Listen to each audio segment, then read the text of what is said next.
What's going on, guys? Nemesis here.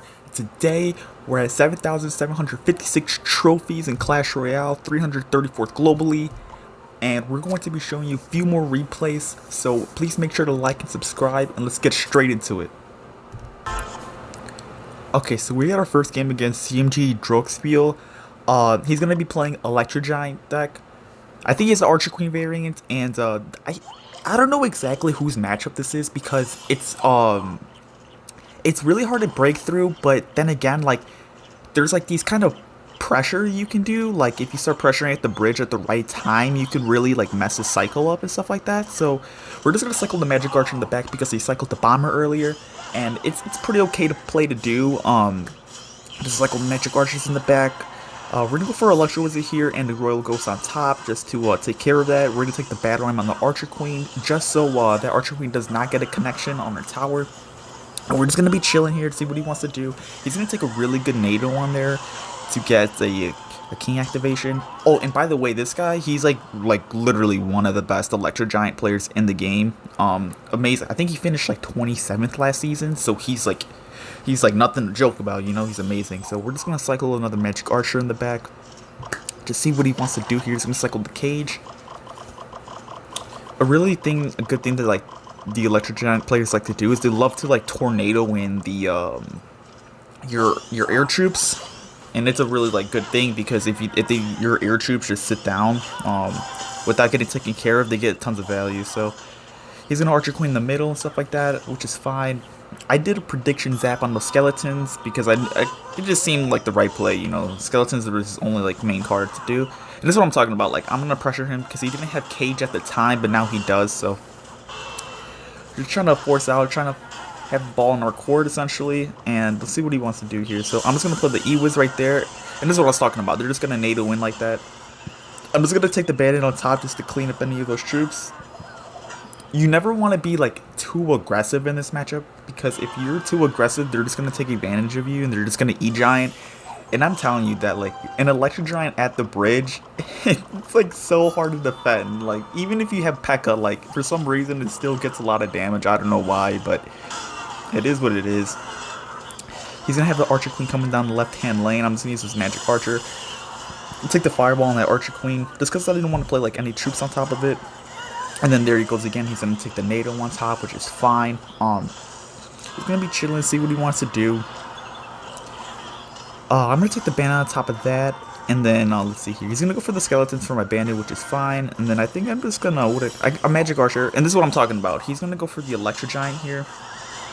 A play I like to do against this is I kind of like to make sure, like, they NATO first before I play any other air cards, like the Electro Wizard or Magic Archer, because, more likely than not, they will just NATO anything in to the, Electro Giant, so they get really aggressive with their tornadoes is pretty much what I'm trying to say. So like if you just wait a little bit, they'll NATO and then you play like your Electro Wizard because then you'll get a nice push going on. I'm just gonna play the Dark Prince. I'm just gonna play this battle on opposite lane just to see what he wants to do. Be chilling. He's gonna take the NATO again. I'm just gonna Electro Wizard here and pretty much just chilling. I'm not gonna try to take too much damage because if I take too much damage, he can just defend really good in triple elixir. I'm going to take the Fireball on the Queens. Always good to Fireball the Queens and stuff like that. And then we're kind of just chilling. If you think about it, this matchup is kind of like playing against the Royal Giant matchup where you want to pressure the bridge a ton and you want to just like mess up the cycle. Kind of like that, like where you have to play the NATO like that. And then where Magic Archer is going to get a good amount of damage there. I think I'm just going to go ahead and take an Electro Wizard on this. And then I ghost kind of late. I think I should have ghosted a lot earlier so my Electro Wizard didn't take 2 hits. I could have been counter pushing with a full health Electro Wizard right there, but at this point I got a little bit of a damage lead, so all I gotta do is just keep up the constant pressure and make sure I kill his push from defense. And then there he goes. Bandits kill that Goblin Brawler, Electro Wizard at the back. There you go. He takes the lightning. It's really important for them to like take lightnings like that. I feel like there's nothing else I could have really done there though. I'm gonna take the zap because I knew he was gonna play the tornado and stuff like that. Put the Electro Wizard back left corner to take care of his brawler, and then this is where he goes for this E-Giant push at the bridge. But we had a ghost and the bandit already like DPSing down that Electric Giant, and then there goes his Tornado. Really clean defense. That was pretty much his final push of the game. We played very passively, but we also had like perfect control and did perfect pushes to take care of him. So let's go on to the next game. Okay, so we got our next game here. I don't know how to pronounce that name, so I don't know. He's going to be playing Sparky, though. He's going to be playing Sparky, Goblin Giant. So let's see what we can do here. You know, starting off with the Bandit in the back, always the safest play to do. He's going to start with the Archer Queen in the middle. It's still like any kind of matchup, I'm going to assume here, because Archer Queen is literally seeding like every deck. He's going to play the Mega Minion. I still don't know exactly what it would be. So we're kind of just chilling here. To be honest, earlier I thought it was kind of RG because he had, or not RG, the Mega Knight deck. I thought he was like Mega Knight because he had the Electric Spirit plus Snowball, and I know those Mega Knight decks tend to run those cards, so yeah, we're going to be chilling. We got some good damage there from the Royal Ghost, Battle in the back, because I knew we had the slight Elixir advantage, and I think this is where he places Sparky. So with that being said, I'm just going to pressure opposite lane and stuff like that, and I don't think this was that good of a play right here. Oh, never mind. I thought he's going to go for a Goblin Giant in the middle. No, he didn't. He played that well. We're going to cycle Magic Archer in the back. And I think he's just going to make a massive push here with his Goblin Giant right here. Alright, yeah, there it goes. I'm going to Pekka to the side just so my, just so it doesn't splash and everything like that. Take a Zap just so the Sparky doesn't kill my Pekka. It's always important to also like keep your Zap in hands for that kind of scenario. He's going to take a really nice Snowball, which is going to force me to play an Electro Wizard. And we're kind of chilling here, you know. I didn't really want to play my Electro Wizard there, but I kind of had to because I was going to take a lot of damage. But he was going to get a couple shots, so, you know, we're chilling.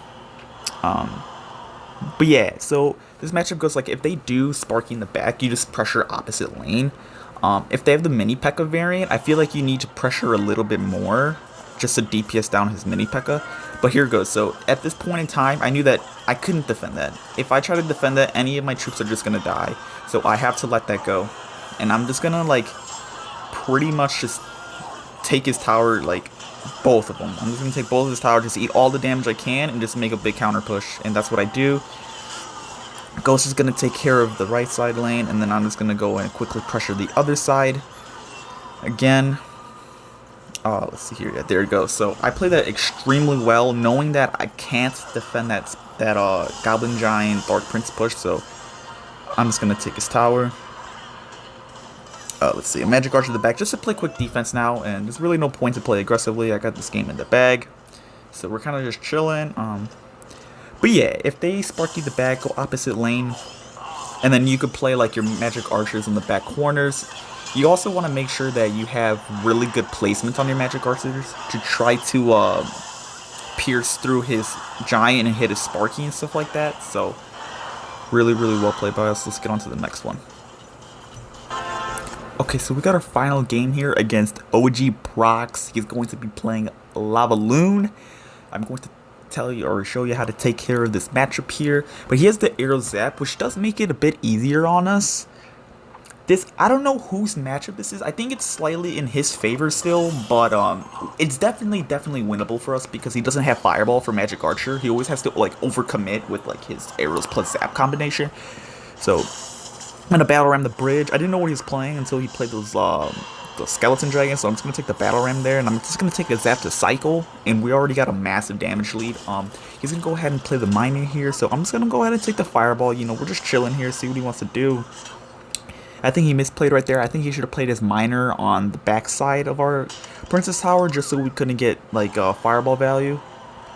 We're kind of just chilling here. I'm definitely just going to Bandit the bridge here just due to the fact that it's a really solid play against lava decks. Like just playing things at the bridge in general, like your spam cards like Bandit, Ghost, or Battle Ram is really solid.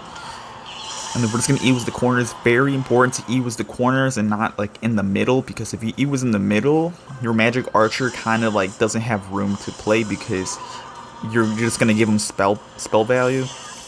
So I like to play the Magic Archers in the middle like that. I take a terrible Zap there. That's a really good play he did where he just Inferno Dragon on top of my E-Wiz because my Electro Wizard was hitting on top of his Lava Hound and his Inferno Dragon, or his Lava Hound and his Balloon. So, yeah, I'm just going to take a bandit here because I knew he got pretty aggressive with that miner. So I'm just going to go ahead and just DPS down his right-hand side tower, and we're looking super good right now. This matchup is just more so about pressuring when they pressure, because if you're doing that, they're not going to have enough, like, elixir to build up massive pushes, because that's their goal, is just to build up big pushes where you can't defend. But if you're pressuring when they pressure, they're not going to have the opportunity to do that.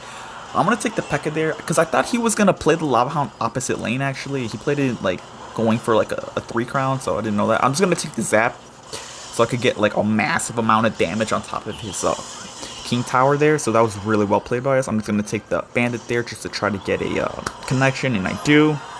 I'm going to pressure, like I said earlier, pressure when they pressure, so take the Magic Archer and immediately Fireballs for a really, really clean defense. So we're chilling right now. We're just gonna Electro Wizard in the middle right there and take a quick zap. And then this is where he gets really aggressive again. So if he gets aggressive, I'm gonna get aggressive, you know? So just stick the Pandit in the middle. And then there you go. Really, really clean game by us. Really well played. So thank you guys so much for watching. I'll do more videos in the future.